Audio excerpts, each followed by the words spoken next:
পরিবার কিংবা আপনজনের কাছ থেকে আঘাত পেলেই মানুষের প্রতিবাদ করার কোনো ভাষা থাকে না।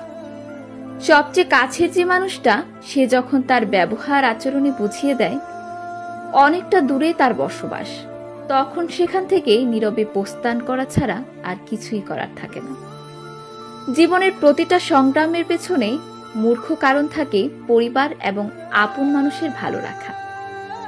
আর যাদের ভালো রাখতে গিয়ে উল্টো তাদের সাথেই সম্পর্কের অবনতি ঘটতে থাকে, তখন এর চাইতে বাজে পরিস্থিতি আর হয় না।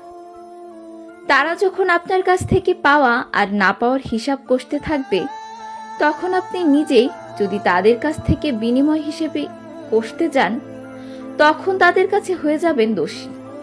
নিজের সমস্ত উজাড় করে দিয়েও তাদের মন পাবেন না। পৃথিবীতে আমরা মানুষগুলো ঠিক এমনই।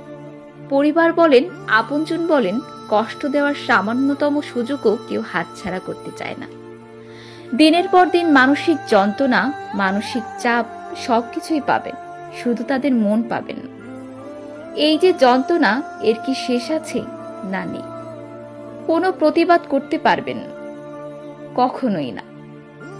আপনি পুরো পৃথিবীর বিরুদ্ধে যুদ্ধ ঘোষণা করতে পারবেন, তবে পরিবার কিংবা আপনজনের বিরুদ্ধে কখনোই যুদ্ধ ঘোষণা করতে পারবেন না।